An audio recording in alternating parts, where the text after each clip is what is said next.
நீதிமொழிகள் 1ஆம் அதிகாரம். தாவீதின் குமாரனும் இஸ்ரவேலின் ராஜாவுமாகிய சாலமோனின் நீதிமொழிகள். இவைகளால் ஞானத்தையும் போதகத்தையும் அறிந்து புத்திமதிகளை உணர்ந்து விவேகம், நீதி, நியாயம், நிதானம் என்பவைகளை பற்றிய உபதேசத்தை அடையலாம். இவைகள் பேதைகளுக்கு வினாவையும் வாலிபருக்கு அறிவையும் விவேகத்தையும் கொடுக்கும். புத்திமான் இவைகளை கேட்டு அறிவில் தேறுவான்.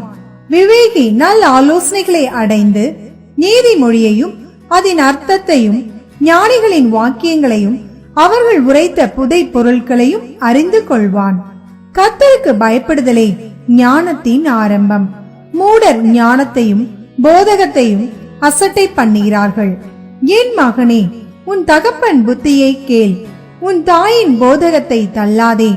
அவைகள் உன் சிரசுக்கு அலங்காரமான முடியும், உன் கழுத்துக்கு சரப்பணியுமாயிருக்கும். என் மகனே, பாவிகள் உனக்கு நயங்காட்டினாலும் நீ சம்மதியாதே. எங்களோட வா, ரத்தம் சிந்தும்படி நாம் பதிவிருந்து குற்றமற்றிருக்கிறவர்களை முகாந்திரமின்றி பிடிக்கும்படி ஒளித்திருப்போம். பாதாளம் விழுங்குவது போல் நாம் அவர்களை உயிரோடே விழுங்குவோம். குழியில் இறங்குகிறவர்கள் விழுங்கப்படுவது போல் அவர்களை முழுமையும் விழுங்குவோம். விலை உயர்ந்த சகலவித பொருட்களையும் கண்டடைவோம். கொள்ளை பொருளினால் நம்முடைய வீடுகளை நிரப்புவோம். எங்களோட பங்காளியாயிரு, நம் எல்லாருக்கும் ஒரே பை இருக்கும் என்று அவர்கள் சொல்வார்களாகில், என் மகனே, நீ அவர்களோட வழி நடவாமல் உன் காலை அவர்கள் பாதைக்கு விலக்குவாயாக. அவர்கள் கால்கள் தீங்கு செய்ய ஓடி ரத்தம் சிந்த தீவிரிக்கிறது. எவ்வகையான பட்சியானாலும் சரி, அதன் கண்களுக்கு முன்பாக வலையை விரிப்பது விருதா.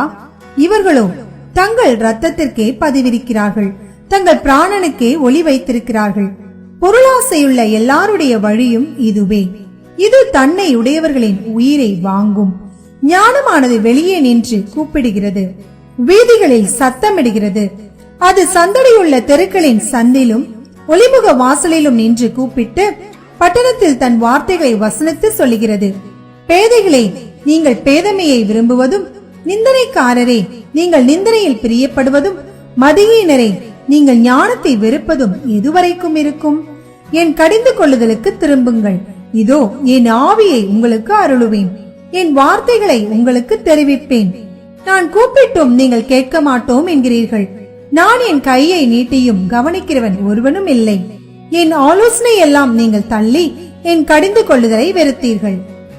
ஆகையால் நானும் உங்கள் ஆபத்து காலத்தில் நகைத்து நீங்கள் பயப்படும் காரியம் வரும்போது ஆகடியம் பண்ணுவேன். நீங்கள் பயப்படும் காரியம் புசல் போல் வரும்போதும், ஆபத்து சூறாவளி போல் உங்களுக்கு நேரிடும் போதும், நெருக்கமும் இடுக்கணும் உங்கள் மேல் வரும்போதும் ஆகடியம் பண்ணுவேன்.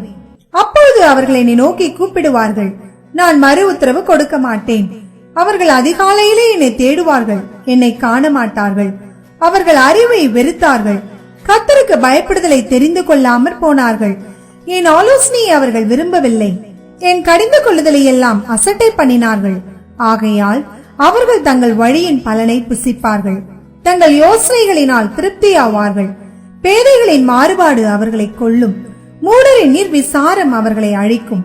எனக்கு செவி கொடுக்கிறவன் எவனோ அவன் விக்கினமின்றி வாசம் பண்ணி ஆபத்திற்கு பயப்படாமல் அமைதியாயிருப்பான்.